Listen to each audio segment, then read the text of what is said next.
بسم اللہ الرحمن الرحیم۔ السلام علیکم۔ روزی وائس چینل میں آپ سب کو خوش آمدید۔ آج میں آپ کے لیے ایک بہت ہی اچھی اور دلچسپ کہانی لے کر آئی ہوں۔ کہانی شروع کرنے سے پہلے آپ سب سے گزارش ہے کہ آپ نے اگر ابھی تک میرے چینل کو سبسکرائب نہیں کیا تو اس کو سبسکرائب کیجیے اور ساتھ جو بیل آئیکن ہے اس کو کلک کیجیے تاکہ ہر نئی آنے والی ویڈیو آپ تک آسانی سے پہنچ سکے۔ ابا نے میری شادی اپنے دوست کے جاہل بیٹے سے کر دی جس کو اپنا نام تک پڑھنا نہیں آتا تھا۔ اسی وجہ سے میں نے اس سے شادی کی پہلی رات ہی بتا دیا میں اس کو پسند نہیں کرتی اور دوسرے کمرے میں رہنے لگی۔ جب میری ایک رانگ نمبر پر فراز نامی لڑکے سے دوستی ہو گئی، وہ بہت اچھی انگلش بولتا تھا اور کافی پڑھا لکھا تھا اور ایک بڑی کمپنی کا مالک بھی تھا۔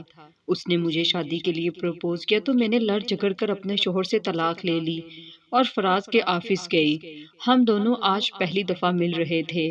میں بہت خوش تھی، لیکن جیسے ہی اس کے آفس میں قدم رکھا پیروں تلے سے زمین ہی نکل گئی، کیونکہ وہ تو میرا نام نمرہ اصغر ہے۔ میرا تعلق سیالکوٹ سے ہے۔ کچھ لڑکیاں میری جیسی بے وقوف بلکہ بد نصیب ہوتی ہیں جو اپنے ہاتھوں سے اپنی زندگی کو برباد کر لیتی ہیں، صرف بہتر سے بہترین کی تلاش میں۔ کسی کی اچھائی، اس کا خلوص، اس کی محبت کو نظر انداز کر کے کسی غیر محرم کی محبت میں مبتلا ہو جانا، وہ بھی صرف اس لیے کہ وہ اس محرم رشتے سے بہتر ہے، اور بہتر سے بہتر کی تلاش میں جو پہلے سے ہی بہترین ملا ہوتا ہے ہم اس کو گوا بیٹھتے ہیں، اور جب ٹھوکر لگتی ہے پھر احساس ہوتا ہے، تب سوائے پچھتاوے کے کچھ ہاتھ نہیں آتا۔ ہم 4 بہن بھائی تھے، اپنے گھر کی لاڈلی بیٹی تھی۔ میری ہر خواہش کو میرے کہے بنا پورا کر دیا جاتا تھا، مگر اتنا ہی نہیں، مجھ پر سختی بھی کی جاتی۔ میں اپنے فیصلے خود کرنا چاہتی تھی، اپنی مرضی سے جینا چاہتی تھی، پر بابا اور اماں کہتے میں ناسمجھ ہوں، مجھے ابھی دنیا کا کچھ نہیں پتا، اس لیے ہمارے ساتھ ضد مت کیا کرو۔ کبھی کسی دوست کی برتھ ڈے پر جانا ہوتا تو بھی اجازت نہیں تھی۔ بابا تو اس بات پر سخت ناراض ہو جاتے، کہتے یہ کون سی پارٹی ہے جو رات کے وقت ہوتی ہے، مجھے اچھا نہیں لگتا، تم جاؤ۔ پر ان سب کے باوجود بابا بہت محبت کرتے تھے، کہتے میں سختی اس لیے نہیں کرتا کہ مجھے تم پر یقین نہیں ہے، بس ڈر لگتا ہے زمانے سے، اور مجھے شروع سے یہ چیز ناپسند ہے، شام ہوتے کسی کے گھر جانا۔ تمہاری دوستیں گھر بھی تو آ سکتی ہیں، پر تب مجھے ان باتوں کی سمجھ نہیں آتی تھی اور عمر ایسے ہی گزرتی گئی۔ ہمیں کوئی جتنا مرضی سمجھا لے، ہمیں یہی لگتا ہے کہ بس ہم درست ہیں، ماں باپ پرانے زمانے کے ہیں اس لیے انہیں کچھ نہیں پتا۔ ہمیں سمجھ وقت کے ساتھ ساتھ آتی ہے، اور مجھے بہت دیر بعد آئی تھی۔ میں خود کو بہت خوش نصیب سمجھتی تھی، پر ایک وقت آیا جب مجھے احساس ہوا کہ میں تو یوں ہی ہواؤں میں اڑتی پھرتی ہوں، حالانکہ مجھ جیسا بد نصیب تو کوئی ہوگا ہی نہیں۔ میں پڑھائی میں بہت اچھی تھی اور ماس کمیونیکیشن میں گریجویشن کر رہی تھی۔ میرے تینوں بہن بھائی شادی شدہ تھے، میں سب سے چھوٹی تھی، اور گھر والوں کی خوب محبت بھی سمٹ رہی تھی، اور اسی محبت نے مجھے تھوڑا ضدی بھی بنا دیا تھا۔ ساری اولاد ہی اپنے ماں باپ کی لاڈلی ہوتی ہے، پر میں چھوٹی ہونے کی وجہ سے اپنے بھائیوں اور ابا کی لاڈلی تھی۔ ہماری نانی ہمارے ساتھ رہتی تھی، وہ بہت سمجھاتی، لڑکیوں سے اتنی محبت نہیں کرنی چاہیے، کل کو اس کی شادی کر دے تو تم لوگوں کا جی نہیں لگے گا، پھر یہ بھی بابا بابا کرتی رہے گی، اسے تم لوگوں کی کمی محسوس ہوگی۔ پر بابا کہتے ماں جی میں اپنی بیٹی کا ایسی جگہ رشتہ کروں گا جہاں اس کو کبھی کوئی کمی محسوس ہی نہیں ہوگی، بلکہ ہم سے زیادہ خیال رکھا جائے گا اس کا، اور نانی امی دعائیں کرتی انشاءاللہ ایسا ہی ہوگا۔ میری چھوٹی بھابھی کے بھائی کی شادی تھی، اور سب کے ادھر جانے کے بعد گھر بہت ویران سا لگنے لگا تھا۔ رات کو میرے بڑے بھیا اپنی فیملی کے ساتھ گھر آ گئے۔ وہ دوسرے شہر میں جاب کرتے تھے اور اپنی بیوی بچوں سمیت وہی مقیم تھے۔ جب چھٹی ہوتی تو گھر کا چکر لازمی لگاتے۔ بڑے بھیا کی آمد میرے لیے بہت خوشی کا باعث تھی، اور دوسرے دن ہم سب چھوٹی بھابھی کے بھائی کی شادی میں جانے کے لیے روانہ ہو گئے۔ وہاں میلاد کے بعد شادی کی تقریب کا آغاز تھا، اور یہاں آ کر مصروفیات بہت زیادہ ہو گئی تھی۔ بھابھی کے اصرار پر امی نے مجھے وہیں چھوڑ دیا۔ میں کبھی اماں ابا کے بغیر ایک رات بھی گھر سے باہر نہیں رہی تھی اور یہاں پورے 4 دن رہنا تھا۔ اماں نے مجھے ادھر بھابھی کے پاس رکنے کا آرڈر دے دیا تھا اور میں اشارے کرتی رہ گئی۔ اماں نے چلتے چلتے کافی نصیحتیں بھی کی مجھے کہ کام چوری مت بننا اور نہ اونچا ہنسنا۔ میری ماں کو میرا کھل کر ہنسنا بھی برا لگتا اور مجھے سب سے زیادہ چڑ ہوتی اماں کی باتوں سے جب وہ چھوٹی بھابھی کے سامنے مجھے نصیحت کرتی۔ اماں کی نصیحتیں جاری تھی کہ اپنی بھابھی کا ہاتھ بٹاتی رہنا، وہ بھی ہمارے خاندان میں کوئی بھی خوشی ہو یا غمی ہو بڑھ چڑھ کر کام کرتی ہے، سب کو سنبھالتی ہے۔ آج کل ایسی لڑکیاں کہاں ملتی ہیں۔ میرے لیے یہاں اتنے دن رہنا بہت مشکل تھا، پر سب کی موجودگی کی وجہ سے انکار بھی نہیں کر سکتی تھی۔ دن بدن مہمان بڑھتے جا رہے تھے، ہر روز کبھی کوئی اور کبھی کوئی۔ بھابھی ہر آنے والی عورت سے تعارف کرواتی اور میں اندر ہی نادر خود کو کوستی رہتی۔ ماں کے گھر جانے کے بعد بھابھی نے کسی کام کو ہاتھ نہیں لگانے دیا۔ وہ کہنے لگی تمہیں اس لیے نہیں رکھا یہاں، بلکہ جاؤ باقی لڑکیوں کے ساتھ جا کر انجوائے کرو، مہندی لگاؤ۔ خاندان میں کون سا شادیاں روز روز ہوتی ہیں۔ اور میں نے بھابھی کا شکریہ ادا کیا۔ میری بھابھی تھی بھی اچھی، جب گھر ہوتی تب بھی مجھے کام نہیں کرنے دیتی تھی۔ پہلے آپی ہوتی وہ کام کرتی، پھر بھائیوں کی شادی ہو گئی تو ان کی بیویاں کام کرنے لگی۔ ہمارے گھر میں رسوئی گھر کی عورت ہی سنبھالتی ہے۔ اماں بہت کہتی تھوڑا بہت کام کیا کرو، شادی کے بعد کام آئے گا، کم از کم 2-4 کھانا بنانا سیکھ لو۔ پر میری کام سے جان جاتی تھی۔ اور پھر اسی شادی پر میری ملاقات ابا کے دوست کے بیٹے سلیمان سے ہوئی۔ وہ بہت سادہ مزاج تھا لیکن خوش شکل تھا۔ کئی لڑکیاں اس کے آگے پیچھے تھی۔ میں جہاں ہوتی تو وہ وہیں ہوتا اور بہانے سے بات کرنے کی کوشش کرتا، اور مجھے خوشی بھی ہو رہی تھی کیونکہ وہ کسی سے کم نہیں تھا اور میں سمجھی پڑھا لکھا ہوگا۔ پر جب اس سے بات چیت ہوئی تو اس نے بتایا وہ بالکل پڑھا لکھا نہیں ہے، بلکہ وہ پڑھنا چاہتا ہی نہیں ہے، اسے پڑھائی بوجھ لگتی ہے۔ پوری شادی میں کئی لڑکیوں نے اس کا مذاق بنایا کیونکہ اسے انگریزی کی سمجھ نہیں آتی تھی، بس ہنستا رہتا۔ میرا خواب تھا میرا جیون ساتھی میرا آئیڈیل ہو، پر مجھے ابھی تک ایسا کوئی شخص ملا ہی نہیں تھا جو پڑھا لکھا ہو، انگریزی بولنے والا ہو اور لوگوں کے درمیان شان سے کھڑا ہونے والا ہو۔ شادی پر اماں نے سلیمان کی فیملی سے بھی ملوایا، سبھی اچھے تھے پر میری سوچیں بھٹک چکی تھی۔ ہر انسان کی اپنی سوچ اپنی مرضی ہوتی ہے اور میں شادی اپنی مرضی سے کرنا چاہتی تھی۔ کئی دن ہمارے گھر سلیمان کی تعریفیں ہوتی رہی اور مجھے اس میں کوئی خاص بات نظر نہیں آئی تھی۔ کچھ دن شادی کی تھکن میں گزر گئے اور ایک دن میری آپی کا دیور جس کی کچھ عرصہ پہلے طلاق ہوئی تھی، اس کی ماں اور بہن میرا رشتہ لے کر آ گئے، اور جب بابا کو پتا چلا تو کھڑے کھڑے نکال دیا۔ بابا نے کہا میں تو پہلے ایک بیٹی دے کر پچھتا رہا ہوں، آپ دوسری کی بات کرتے ہیں، آپ کو یہاں آنے سے پہلے 100 بار سوچنا چاہیے تھا۔ اور اسی شام انہوں نے آپی کو گھر بھیج دیا، یہ کہہ کر کہ اپنی بہن لے آؤ تو ٹھیک ورنہ وہیں رہو گی، اگر تم نے ہماری بات نہیں مانی تو تمہیں بھی طلاق دلوا کر تمہارے گھر ہی بٹھا دیا جائے گا۔ آپی بہت رو رہی تھی، ان کا شوہر اچھا تھا، انہوں نے کہا تم کچھ دن مائکے رہ لو، میں اسی بہانے گھر والوں سے اپنا حصہ لے لیتا ہوں اور پھر ہم اپنا گھر لے لیں گے۔ آپی کے سسرال میں ان کی ساس کی چلتی تھی، کسی کی جرت نہیں ہوتی تھی اپنی اماں کے سامنے آنکھ اٹھا کر بھی دیکھ جاتے۔ میری پریشانی کم ہو چکی تھی اور میں اتنے دنوں بعد دوبارہ یونیورسٹی جانے لگی، کیونکہ روز میری دوستیں مجھے فون کرتی اور لڑتی۔ ہماری کلاس میں ایک نیا لڑکا آیا تھا جو بہت ذہین تھا اور اپنے کام سے کام رکھتا، اس کا نام معین تھا۔ یونیورسٹی کی کئی لڑکیاں اس کے آگے پیچھے گھومتی لیکن وہ کسی کو گھاس تک نہیں ڈالتا تھا۔ پھر ایک دن آپی کا دیور یونیورسٹی پہنچ گیا اور میرے ہاتھ میں منگنی کی انگوٹھی ڈالنے لگا، کہنے لگا تمہارے باپ کی ہمت کیسے ہوئی مجھے رشتے سے انکار کرنے کی، میں نے تو اپنی بیوی کو چھوڑا ہی تمہاری وجہ سے ہے کیونکہ تم مجھے پسند ہو، اور جس چیز پر میری نظر پڑ جائے اسے میں کسی اور کی کبھی ہونے نہیں دیتا، اور تبھی میرا ہاتھ معین نے چھڑوایا تھا۔ یونیورسٹی میں میرا تماشا بن چکا تھا اور میں روتے ہوئے گھر آ گئی اور اماں کو سب کچھ بتایا۔ کئی دن پھر سے یونیورسٹی نہیں گئی، مجھے اپنی بےزتی سی محسوس ہو رہی تھی، جب مجھے ایک دن معین کی کال آئی اور میں حیران تھی کہ اس کے پاس میرا نمبر کیسے آیا۔ پھر ایک طرف خوشی بھی ہوئی کیونکہ میں اس کی ذہانت سے بہت متاثر تھی اور ایسے میری معین سے دوستی ہو گئی اور ہماری ہر روز بات ہونے لگی۔ مجھے آہستہ آہستہ معین کی عادت ہوتی جا رہی تھی، میں اس سے بات کیے بغیر رہ نہیں سکتی تھی اور ہماری دوستی محبت میں بدل گئی۔ معین ایک غریب گھر سے تھا، میں اس کی بہت مدد کرنے لگی، بابا سے کافی زیادہ پیسے لینے لگی اور میں معین کے لیے چوری چھپے شاپنگ کرتی اور وہ انکار کرتا رہتا کہ یہ سب مجھے اچھا نہیں لگتا۔ کافی دنوں سے وہ یونیورسٹی نہیں آ رہا تھا اور نمبر بھی بن جا رہا تھا۔ میں بہت پریشان ہو چکی تھی اور ایک دن پتا چلا اس کی ماں کا ایکسیڈنٹ ہو گیا ہے اور اسے پیسوں کی سخت ضرورت ہے۔ میرے پاس سارے پیسے خرچ ہو چکے تھے اور میں نے اپنی سونے کی چین اس کو تھما دی کہ اسے بیچ لینا۔ معین خوددار تھا، اس نے کہا جیسے اس کی جاب ہوگی وہ مجھے پائی پائی چکا دے گا۔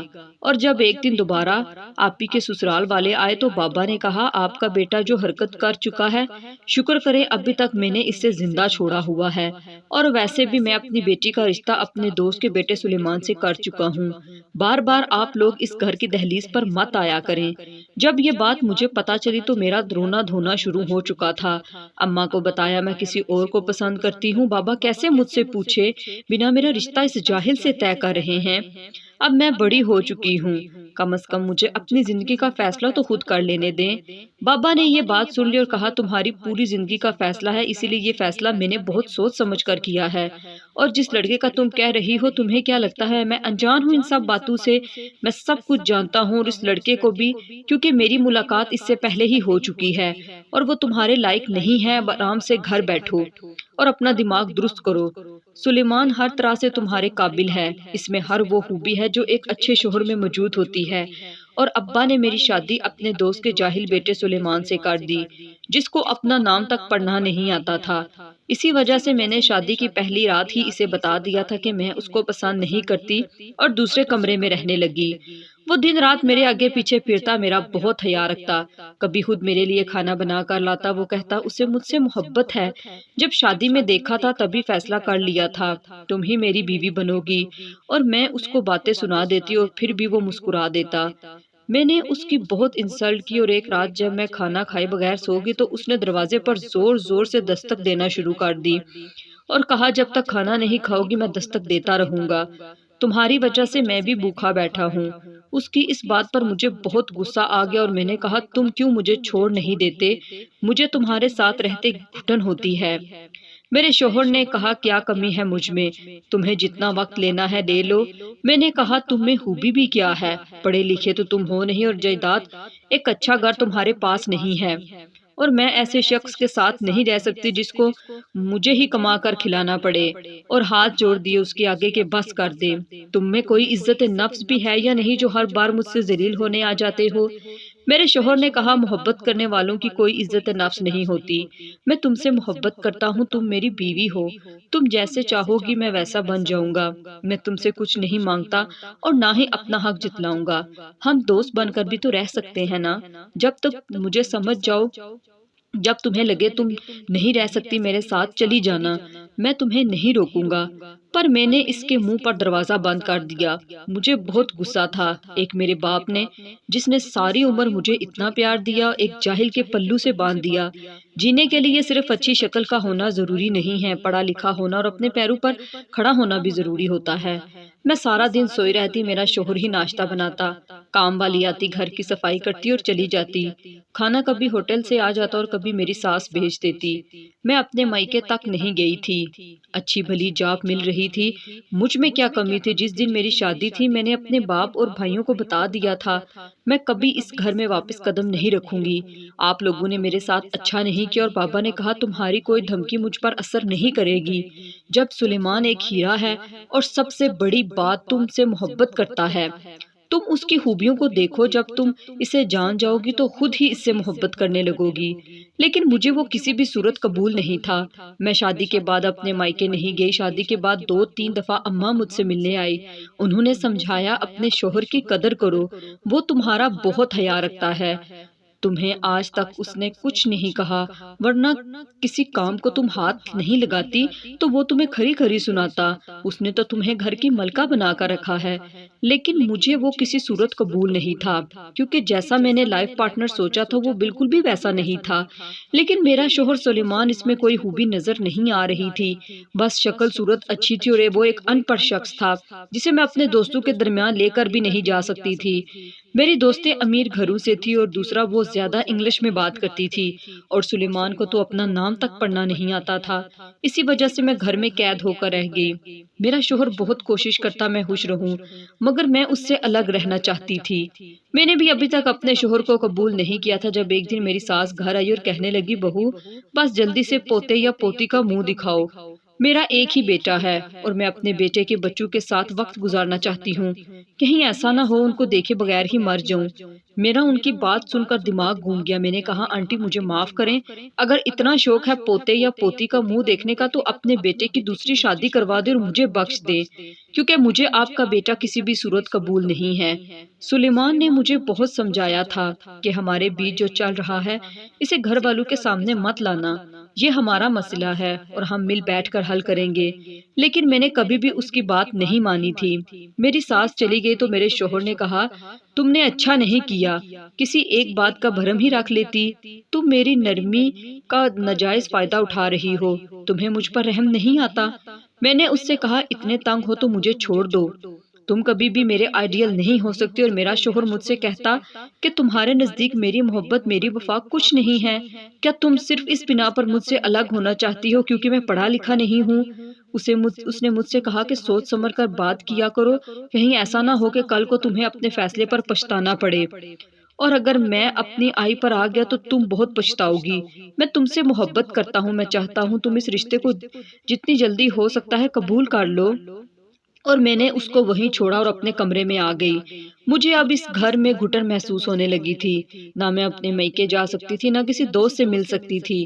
بابا مجھے بار بار فون کر کے سمجھاتے، بھائی گھر ملنے آتے، لیکن میں کسی سے بھی ملنا نہیں چاہتی تھی۔ اگر ایک بار میری پسندیدہ لڑکے سے مل لیتے تو آج میں خوشگوار زندگی گزار رہی ہوتی۔ میں جانتی ہوں میرے گھر والوں نے مجھ سے جھوٹ بولا کہ میرا کلاس فیلو معین اچھا لڑکا نہیں ہے، دوسری لڑکیوں سے اس کے تعلقات ہیں۔ میں اسے بہت اچھے سے جانتی تھی، وہ ایسا بالکل بھی نہیں تھا، بس غریب تھا، اسی وجہ سے گھر والوں نے جھوٹ بولا۔ وہ میری پسند تھا، میرا آئیڈیل تھا۔ اور بابا نے کہا کہ آئیڈیل ہوتا کیا ہے؟ آج کی جنریشن آئیڈیل آئیڈیل کرتی رہتی ہے، یہ ہوتا کیا ہے؟ زندگی گزارنے کے لیے کسی آئیڈیل کی نہیں بلکہ اچھے اور سچے ہمسفر کی ضرورت ہوتی ہے، جو ذمہ داریاں نبھانا جانتا ہو، ہر مشکل گھڑی میں ساتھ کھڑا ہو، نہ کہ ایک ایسا شخص جس کے لیے دولت جائیداد میں حصہ سبھی کچھ ہو۔ جو جہیز میں لاکھوں روپے اس لیے مانگ رہا ہوں کہ شکر کریں آپ کی بیٹی سے شادی کر رہا ہوں۔ بابا معین کی بات کر رہے تھے، اور جب میں نے اپنے کلاس فیلو معین سے پوچھا تو اس نے کہا، ایسا کچھ بھی نہیں ہے، بھلا میں ایسا کہہ سکتا ہوں؟ مجھے پتا تھا ان سب کے پیچھے بھی سلیمان کا ہاتھ ہوگا۔ اور پھر ایک دن میری دوست آئی، اس نے بتایا تمہاری شادی سے پہلے معین نے ایک امیر لڑکی سے شادی کر لی، اور کہا تمہارے گھر والے صحیح کہتے ہیں، تمہارے بابا اس کی اصلیت پہلے جان چکے ہیں، ان کا آنا جانا ایک کوٹھے پر بھی تھا۔ میری دوست نے مجھے پروف بھی دکھائے اور میں یقین نہیں کر پائی کہ واقعی وہ جھوٹا تھا۔ اس وقت وہ جیل میں تھا اور میں اس کو بدوائیں دینے لگی تھی۔ شادی کو 5 ماہ ہونے والے تھے۔ میرا شوہر جتنا میرا خیال رکھتا میں اتنا ہی اس سے چڑ کھاتی تھی۔ پتہ نہیں کیوں مجھے اس سے ذرا بھی ہمدردی محسوس نہیں ہوتی تھی۔ میری سوچ جس جگہ اٹکی ہوئی تھی وہیں پر رہ گئی تھی اور میں اسے قبول نہیں کر پا رہی تھی۔ میرے لیے اس گھر میں رہنا کئی صدیوں کے برابر لگتا تھا۔ میں نے جاب کرنا شروع کر دی۔ میرے شوہر نے تب بھی کچھ نہیں کہا، بلکہ روز چھوڑ کر آتا اور لینے بھی، اور پھر وہی آفس میں میرا جھگڑا ہو گیا اور میں نے جاب چھوڑ دی۔ گھر بور ہو رہی تھی جب میری رونگ نمبر پر ایک لڑکے فراز سے بات چیت شروع ہونے لگی۔ پہلے میں گھبرا جاتی کہ یہ ٹھیک نہیں ہے، لیکن جیسے جیسے اس نے اپنے بارے میں بتایا، اسے جانا، وہ مجھے اچھا لگنے لگا۔ میں نے اسے ابھی تک دیکھا نہیں تھا، پر مجھے اس کی آواز اچھی لگنے لگی۔ وہ پڑھا لکھا تھا اور ایک بڑی کمپنی کا مالک تھا۔ ہماری دوستی ہو گئی اور یہ دوستی آہستہ آہستہ محبت میں بدل گئی۔ وہ بالکل ویسا تھا جیسا میں سوچتی تھی۔ ایک دن اس نے مجھے پرپوز کیا۔ میں پہلے بھی اپنے شوہر کے ساتھ نہیں رہنا چاہتی تھی، پر وہ مجھے طلاق نہیں دے رہا تھا۔ سارا دن گھر پڑا رہتا اور پودوں کی دیکھ بھال کرتا۔ میں اپنے مائکے چلی گئی اور اپنے شوہر پر الزام لگا دیا کہ وہ باپ نہیں بن سکتا، اور پھر میرے شوہر نے مجھے طلاق دے دی۔ جس دن اس نے طلاق دی وہ رو رہا تھا اور تب میرے دل کو کچھ ہوا تھا۔ کچھ ماہ بعد فراز سے ملنے چلی گئی، جو ایک بڑی کمپنی کا مالک تھا اور پڑھا لکھا انسان تھا۔ ہم پہلی بار مل رہے تھے اور میں اس کے آفس جا رہی تھی، لیکن جیسے ہی میں نے آفس میں قدم رکھا میرے پیروں تلے سے زمین نکل گئی، کیونکہ وہ تو میرا شوہر سلیمان تھا جس سے میں نے طلاق لی تھی۔ وہ سوٹ بوٹ پہنے عالی شان آفس میں بیٹھا تھا، مجھے دیکھ رہا تھا۔ وہ بہت بدل چکا تھا۔ اس نے کہا، مس نمرا واپس کہاں جا رہی ہیں؟ بیٹھیں، آپ کو فراز سے نہیں ملنا؟ میرا رنگ اڑ چکا تھا۔ اس نے کہا، ہاں میں ہی فراز ہوں، اور فراز جس کے لیے تم نے مجھے چھوڑ دیا۔ جب شادی پر تمہیں دیکھا تو مجھے پہلی نظر میں اچھی لگی اور میں تمہیں چاہنے لگا۔ مجھے لگا تم باقی لڑکیوں جیسی نہیں ہو بلکہ بہت خاص ہو، پر تم بہت سخت دل نکلی۔ تمہارے نزدیک میری محبت کی کوئی اوقات ہی نہیں تھی۔ پھر ایک دن سوچا تم سے اجنبی بن کر بات کرتا ہوں کہ چلو کسی طرح تم مجھے چاہنے لگو۔ تمہیں میرا خیال آئے، لیکن تم صرف ظاہری چیزوں کے پیچھے بھاگتی رہی۔ جب فراز بن کر بات کرتا تو میں نے جانا تم مجھ سے نفرت کرتی ہو، اور صرف اس لیے میں تم سے کم پڑھا لکھا ہوں۔ اور معین کو بھی میں نے تم سے جدا کیا، حالانکہ معین تمہارے قابل نہیں تھا۔ میں ہی اس کی اصلیت سامنے لے کر آیا تھا۔ میں تو جان بوجھ کر تمہیں آزما رہا تھا، صرف اس لیے اگر کل کو مجھ پر برا وقت آ جائے، یہ شان و شوکت مجھ سے چھن جائے تو تم کیا کرو گی؟ میرا ساتھ دو گی یا تب بھی مجھے چھوڑ دو گی؟ میں چاہتا تھا تم میرے پاس رہو، میری بن کر رہو، مگر تم نے اتنا بڑا الزام لگا کر مجھے چھوڑ دیا۔ میں نے بہت کوشش کی تمہارے دل میں اپنی جگہ بنا سکوں، پر تم نے مجھے ہر بار ٹھکرا دیا۔ تم ہر بار کہتی رہی میں تمہارا آئیڈیل نہیں۔ کیا کبھی تم نے خود کے گریبان میں جھانکا کہ تم بھی کسی کی آئیڈیل بننے کے لائق ہو بھی یا نہیں؟ اور پھر میں ساری بات جان گیا۔ تمہیں کبھی کسی سے محبت نہیں ہوتی، بلکہ تمہیں ظاہری اشیاء سے محبت ہوتی ہے۔ جس فراز کے لیے آج یہاں آئی ہو، تمہیں اس سے نہیں بلکہ اس کی جھوٹی شان و شوکت سے محبت ہے۔ اس نے ٹیبل پر وہ گلے کی چین رکھی جو میں نے کبھی معین کو دی تھی۔ سلیمان نے کہا، اسے سنبھال کر رکھنا، تمہارے بابا کا دیا پہلا تحفہ تھا، اور ماں باپ کی دی ہوئی چیزیں بہت قیمتی ہوتی ہیں۔ میرا سر جھک چکا تھا، میں زمین پر دھنستی جا رہی تھی۔ دل کرے زمین پھٹے اور میں اسی میں سما جاؤں۔ میں آفس سے نکل آئی، سلیمان کی باتیں میرے ارد گرد گردش کر رہی تھی۔ جب میرا روڈ ایکسیڈنٹ ہو گیا اور جب مجھے ہوش آیا تو اپنی ماں کے گلے لگ کر رونے لگی۔ وہ ماں تھی، مجھے چپ کروانے لگی، کہنے لگی، زندگی میں جب تک ٹھوکر نہیں لگتی تمہارے جیسی ناسمجھ لڑکیاں کبھی نہیں سمجھتی۔ اور وہ سچ کہہ رہی تھی، میں نے بہت کچھ گوا دیا تھا، اور سب سے بڑھ کر ایک سچا اور محبت کرنے والا انسان۔ جب اپنے ہاتھوں کی ہتھیلیوں کو دیکھا تو مجھے ایسا لگا جیسے لکھا ہو دنیا کی بد نصیب لڑکی۔